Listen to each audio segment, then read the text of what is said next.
In this video, and probably in the next video, there will be a lot to talk about. We're going to learn how to set up a system of unlockable achievements. As you probably have seen on all platforms like Steam, Google Game, on Android, on iOS, every platforms that offer video games, you have a system of unlockable achievements. In fact, to publish a game on Steam, it's compulsory to set up achievements, and that's what we're going to do now in this video. But first, to be able to set up unlockable achievements, you have to invent challenges and find a way of measuring these challenges. So here, we've included a skins menu, and we can lock the skins to have the player unlock them gradually during the game. One way of unlocking them can be if such and such achievement has been unlocked beforehand. All this can be linked together to increase retention in your game, meaning the number of times the player returns to your application.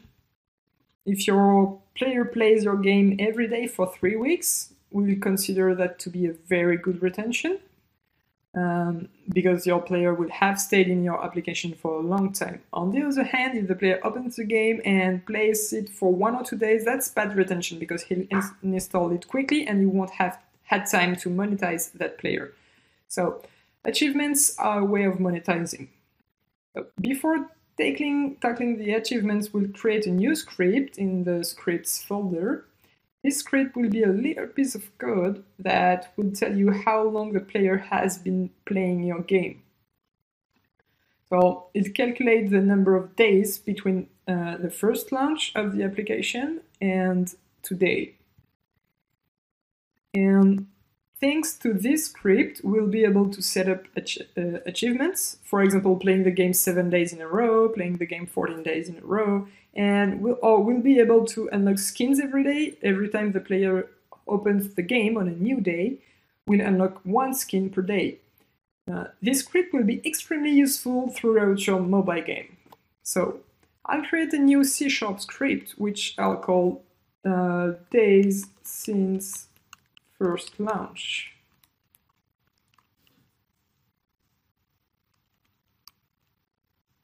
And we'll edit this days since first launch script, which will allow us to calculate the number of days that have passed since the game was first opened.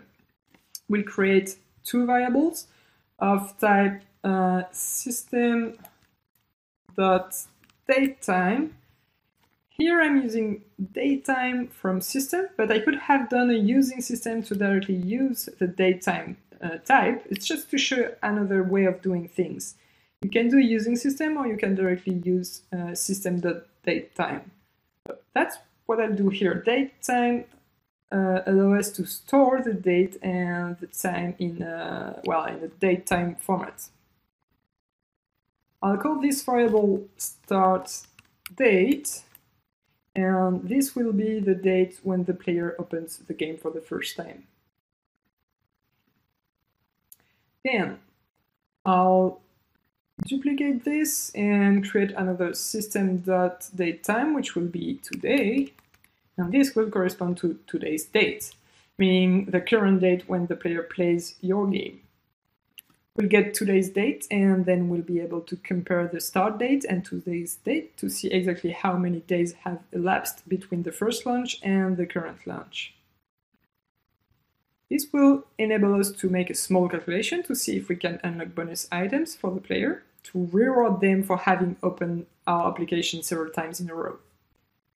I'll use the awake function to trigger it at the very beginning of the program, and in the awake function I'll call set start date function, which is a function we haven't yet created, but we'll create it right away. I write void set start date, and this function will enable us to save the start date, so the date of the first opening of the game, in the phone's memory. First, we'll check if we already have a date stored. We check if we already have this information, because if the player has already opened the game, then this information is there. We'll use player prefs to retrieve data stored on the phone, and this time we'll use a function we don't know yet, which is hasKey, to test whether we have the start date key. So does this key exist? Do we have this key in the player prefs? So this test will return true or false. And if it's true, so if we have this information, we'll say that start date is equal to player prefs dot get string to retrieve this information. Start date is stored as a string, so we'll get an error. Look, I'm told it's impossible to convert a string type into a system.datetime type. So we have to do a cast, something we've already done, except that casting a string to a date is a bit more complex. We'll use systems convert function. So I write system.convert, which will allow you to convert. And here I'll select a conversion, and I've got lots of possibilities. I can, for example, say to datetime. Convert to datetime will allow me to convert into a datetime format. I'll surround my player prefs get string with brackets because that's all I want to convert to date format. And then, if this key exists, I'll store it in my variable. Now, if it doesn't exist, I'll do an else. If this information has never been stored in the phone, that means it's the first time the game is being launched, the first time the player is opening your application. So at that point, we'll save the information on the phone. I'll write that start date is equal to system.datetime.now, now being the function that gets the date and time when the function is executed. I don't need brackets here. Just retrieve the current date now right away. So this information is retrieved and stored here. We'll have to do a player prefs.setString to store in the phone the date we've generated here. So I store this information in the phone. But start date is a datetime format, so it's no good. We'll write that to string to convert it into a character string, which will allow us to store this information in the player prefs. Okay, we've done this little operation, and now what we'll do, once we know the start date, is a player prefs dot setInt. Here I'll write days played, and I'll store the number of days the player has played. So has he been playing for 1 day, for 3 days, for 15 days?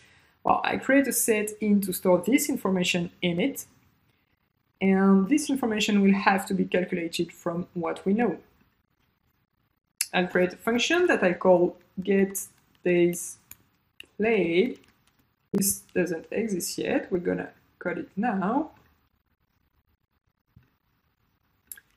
This function won't return a void, but will return an int. So I write int getDaysPlayed, and this function will make the difference between start date and today, except that today doesn't yet have a value. So I'll make today equal to system.datetime.now. Now we'll calculate the difference between today and start date. To do this, I'll write system.timespan, which is an elapsed time. I create a variable of the elapsed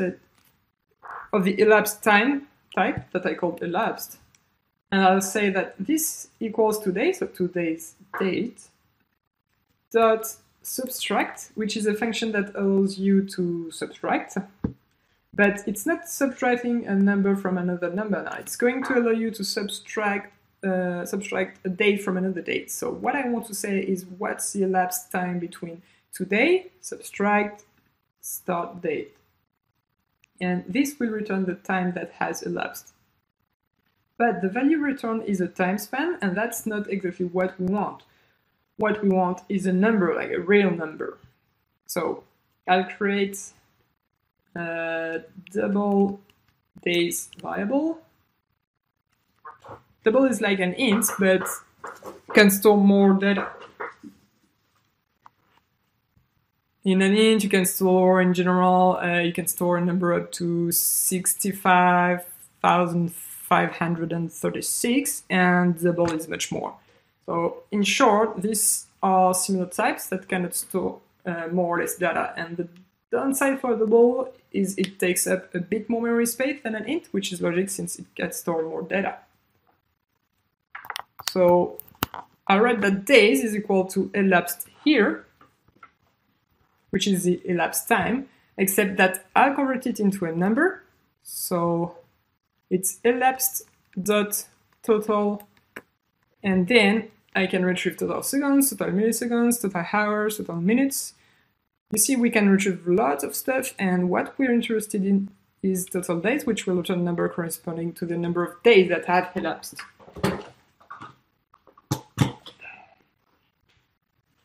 We still got an error because we are told that this function must always return something, since it's not void something, but it's int.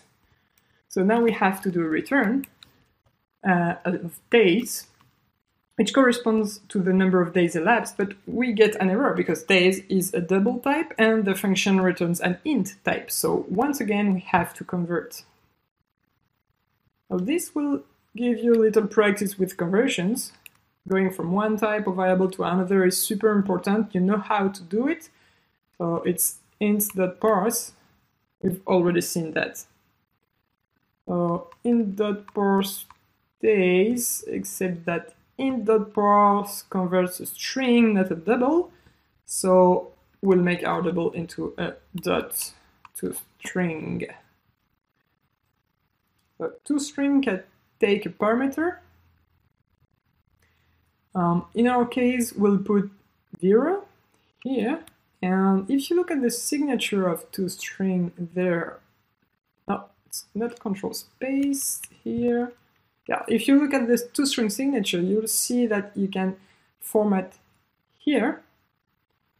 toString can have no parameter, it converts to a string, or you can convert to a string and format the string.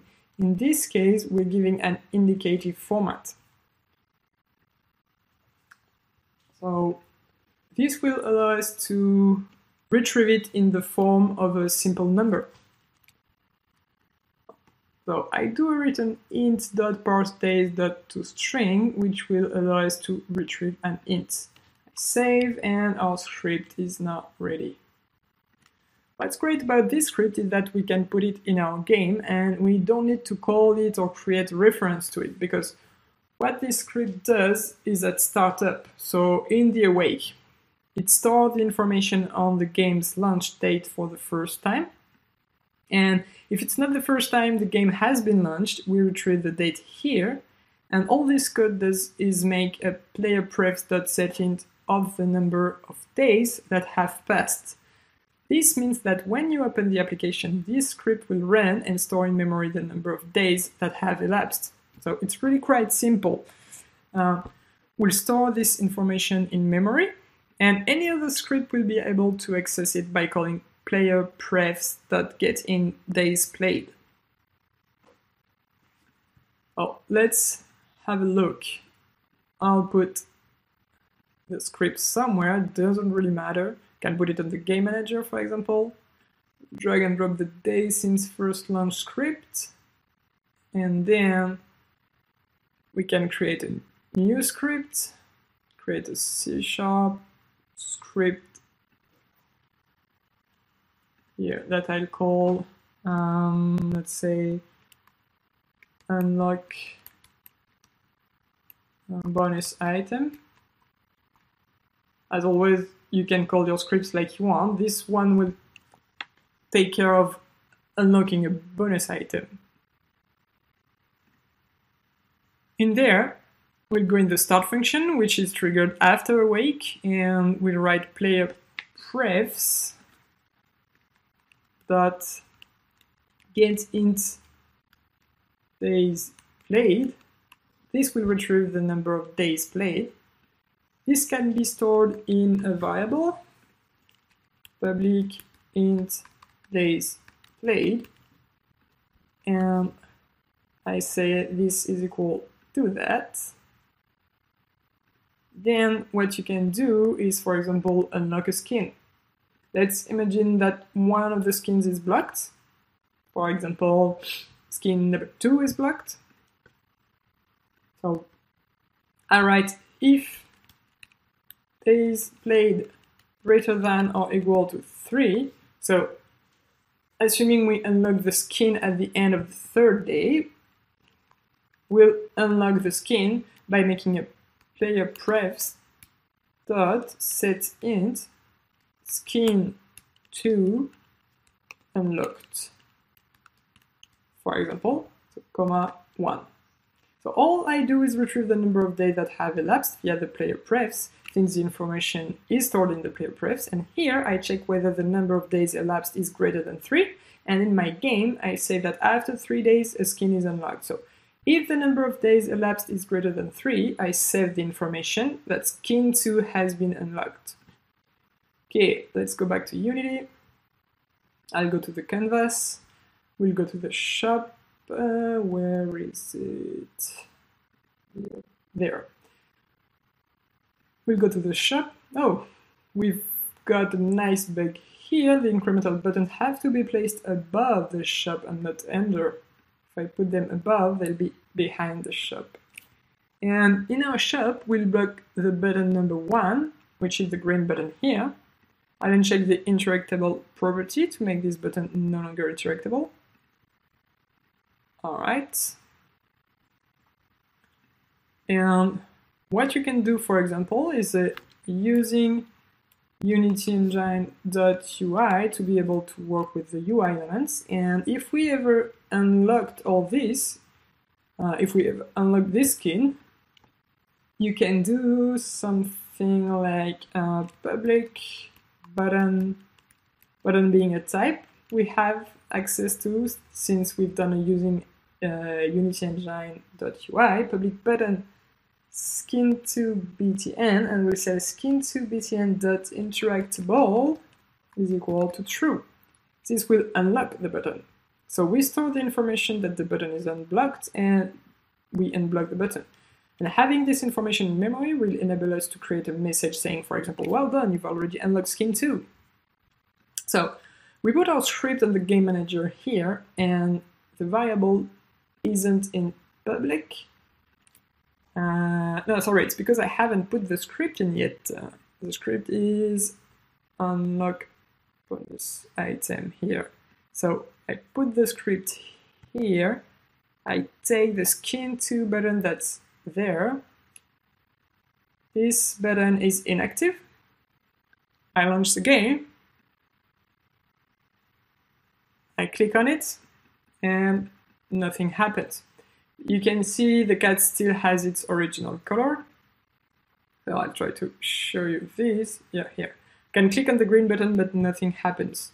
Whereas if I click on the red button, it works. The code is still working, just that the green button is blocked. And if you look at the code of my game manager and the code of unlock bonus item, we see that days played is equal to 0.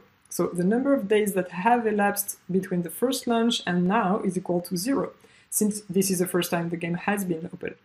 That's why this button is blocked. You can't get this skin. But if I'd said that days played must be greater than or equal to 0, because obviously like this, I'm not going to be able to show you. I mean, we're not going to wait 3 days for the duration to elapse, so I'll cheat. And I'll show you as if we had to wait for 0 days. And if I wait for 0 days, the green button is unlocked because I've played 0 days. And if I click it, it works. So our script works. We can test it on multiple days in this video because it'd have to wait 3 days and we won't do that, but you get the idea. what we do is just retrieve the information and the number of days that have elapsed since the first launch, and then we just test if it's greater than or equal to 3, in which case we'll unlock the skin and make the button interactive. Okay, we'll stop here or the video is going to be too long, and we'll continue in the next one.